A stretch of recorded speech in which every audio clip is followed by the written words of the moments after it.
I think it's been a strange competition, and I think that it's been a little bit inconsistent. I think a lot of the top fighters definitely not performing to their optimum performance levels. So you think they were too tired, too worn out?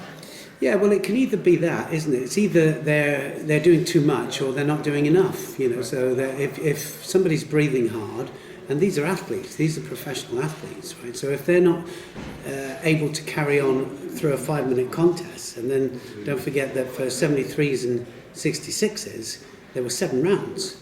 They're not 5 rounds. The Olympic Games is 5 rounds to get through, and because of the amount of people here, there's 74 and 75 in both of those categories. So there are 2 extra rounds if you have to do the first round. The number 1 seeds already go off to the second round, so it's 6 for them. But it's 7 rounds to win the tournament, you know, so that's very hard. Yeah. And so I think that you've either got to be in absolutely amazing condition, or you have definitely got to have your preparation up to the event exactly right. I think that having so many events, the big problem is that the preparation in between, you know, because they're going from one event to another. If you've got somebody from South America, for example, if they come over into Europe to do a couple of events, then they stay over in Europe for 3 weeks. And they go from event to event. They do at least 2 events and a training camp. But the 2 events, and in between the 2 events, they're not doing any proper training. They're just literally a little bit of what you call me, a little bit of this. But it's not preparation. And so I think that the preparation is the key. And I wonder how good the preparation is for some of them at the moment. Still, I think it was rather surprising seeing how many of the top players fell in the first round. You know? It's just, it has had a strange mix here, and I don't know whether the atmosphere has kind of contributed towards that. And I really can't put my finger on it, but everybody's felt the same. Everybody has felt a little bit out of sorts. But it's just, it has a different feel to it. This World Championships definitely has. It's a bit weird. It is weird because you can see it affects a lot of people out there. You know, within the opening seconds of people coming out, they're absolutely breathing heavily. And they're struggling to get through it, and I think that that has to be for a reason. And I'm sure that people are going to go back. The Georgians, for example, they've completely missed it, you know, and there are a lot of teams that have missed it. Yeah. And so I think they're going to go back and have a look at the preparation and see if they can get early points for Olympic qualification, because that's the key, getting early points for Olympic qualification and then being able to prepare properly in the 6 months building up to the Olympics. Yeah, I mean, when you look at players like Chikrishvili, I mean, he was obviously sluggish, wasn't he? Well, I think he was more than sluggish. You know, I've never seen him that bad. I've never seen him so off, and that goes for, you know, Gaviniashvili as well, was the same, you know, and Gerbi and Aveneno. There's so many of them. Yeah, look at the French, you know, they didn't get it right either, you know, and they've got 2 medals out of the World Championships. The Mongolians didn't get it right either. You know, the Mongolians, you know, they were off, and it just they were there roundabout. And that's the thing about good champions, big champions. Big champions, I always aimed, you know, with my training to be there roundabout. So I hope to get within the top 3 in the world, or, you know, any tournament that I did, and you know, then the big one, go number 1.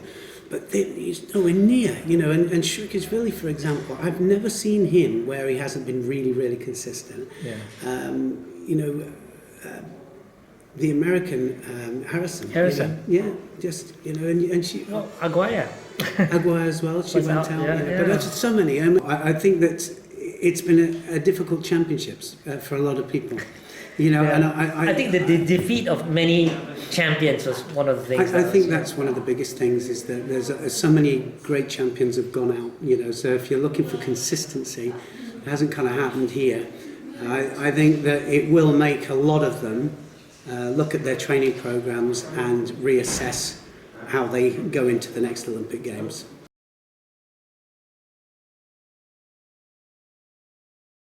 As a former competitor yourself, world champion, and a coach, I'm sure you look at judo a little bit differently from spectators, and in particular with regard to techniques. Did you notice anything different or anything that stands out technically? I think the techniques evolve. You know, that's where we have the reverse seoinage that people are doing, the reverse uranagis, the uranagi from the front. You know, I mean, it's still classed as uranagi, but it's uranagi from the front. Right. I think the fact that people can't grab it below the legs, you know, so everything that they're doing is above the waist, and so it kind of adapts. You know, people adapt to the rules, and also they develop. Judo develops according to the rules. So I think, you know, you'll always have new things coming out, and you'll always have a slightly different variation of something. And you know, the good thing about this is that we've seen a lot of teiwaza, a lot of ashiwaza, which is really great, and the use of the feet to set up certain situations. Love that, and the use of the hands to finish techniques off, and that, you know, we've seen that here, and the change of direction, adapting to certain situations, and the use of the hands to actually finish techniques off. Brilliant. Yeah, that was very noticeable. The use of teiwaza to counter, to finish off a technique, that was very noticeably increased from previous years. Yeah, I mean, I think that again, and it comes from holding above the waist rather than going below the waist, you know. So again, it's another development, but it's a great development. I think we've noticed quite a few instances of wakikatami getting Hansukomaki, which wasn't the case in previous championships. No, it's a strange one, isn't it? But I think that we've had a situation now where a lot of people are going off the sleeves, so there's a lot of techniques off the sleeves. The sodes especially. Yeah, well, the sodes, because I think that people are realising that the jackets are a little bit bigger and they can catch the sleeves. So they're catching the sleeves as a defence and also using it as an attack as well. And of course, when they're turning in and somebody defends, you know, sometimes it's a little bit unfortunate. I mean, Shrikishvili just got disqualified and he just went against his elbow. And then we had Montero as well, and she did it. And she was mortified, you know, she was mortified because she doesn't cheat. It was an accident. Yeah, but still Hansukomaki. Still Hansukomaki. Yeah, but overall, I think probably, would you agree, it's a good thing that they're penalizing for Hansukomaki, because in the past, they really were too lax, I felt, and it resulted in people, like Ebinuma was the obvious case, wasn't it? I mean, I think we just need more consistency, I think, you know, so we need to stay consistent with that.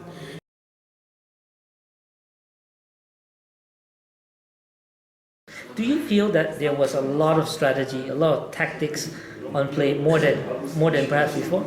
I think so. I think that's why we've seen a lot of shidos, because there's a lot of people very, very nervous and very tactical, and there are a lot of really tight matchups. Yeah. And that were decided by Shido. Yeah, and that have been decided by Shido. So a lot of people not gripping up and not trying to throw. And you know, I quite agree with Mr. Yamashita, you know, who said that he really wanted to see more people just gripping up and trying to throw each other, you know, which is what we want to see. Right. But easier said than done, because if somebody like Ono gets hold of you, he'll throw you. Right, so you've got to play strategy with You've them, got right? to, you know, that's what happened there. Valois Fortier has been one of the most astute tacticians, right? Yes. Tell us about that. For me, Valois Fortier is probably the one that plays the game best at the moment. And he does that because, he doesn't get many shidos. He always attacks within the amount, so he has a really good, you know, brain. He obviously trains it, you know, attacking within the allotted time, and it's to always avoid good the shidos, to avoid the shidos and to avoid, you know, so he's very aware on the edge and he plays the game. Right. But Valois Fortier definitely is the leader for me. Well, he gets quite far with it, you know, and he's not a great thrower, to be honest. The thing is that he's consistent with it. Yeah. He is consistent with his read of the game, and he is consistent with his technical, you know, and his tactical and his play, and it shows in his results. He's number 2 in the world, ranked 2 in the world. Right? Yeah. He's consistent. The more consistent you are, the more chance you've got.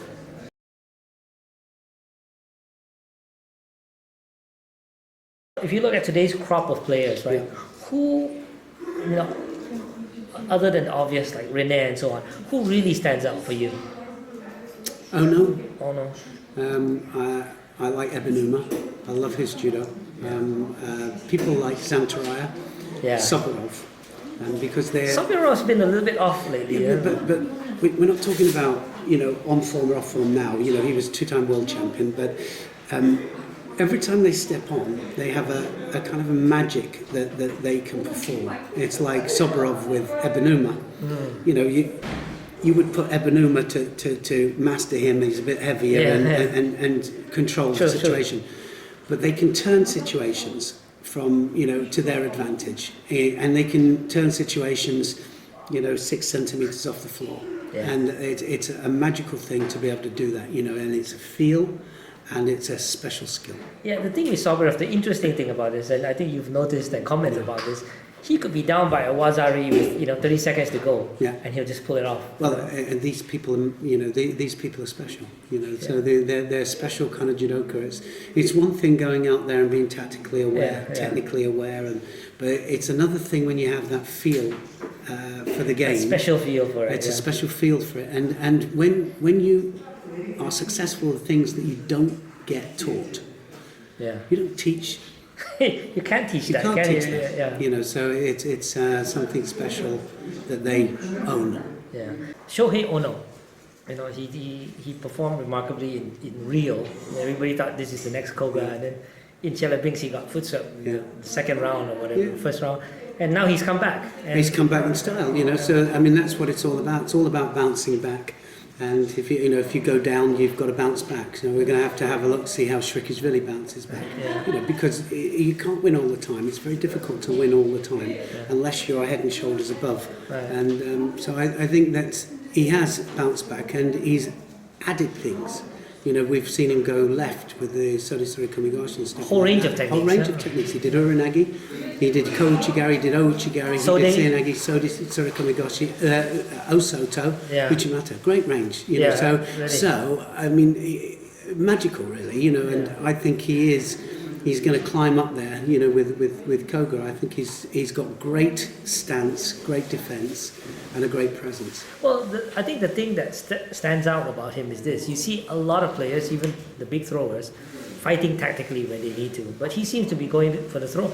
He just goes in there and he's going for the ippon. I think these are special athletes. These are special. It's like two boxers going out there and you get the one that wants to knock everybody out, But these are special people. They want ippon all the way. And they want to score ippon and they're frustrated if they can't, So, which is our way of beating people like Ono, because if you stop frustrate him and stop him, then he kind of goes to pieces. The only times I've seen him go to pieces is when he can't throw for ippon, and then he kind of gives it, in some ways. But I've seen him a lot stronger here, and I thought he was exceptional. It's probably my player, him and Haga, my players. Haga was a big surprise, wasn't he? He was, and he's a beautiful technique. His stand-up, Uchimata, everything he did was looking for ippon, and definitely my favourite players of the tournament.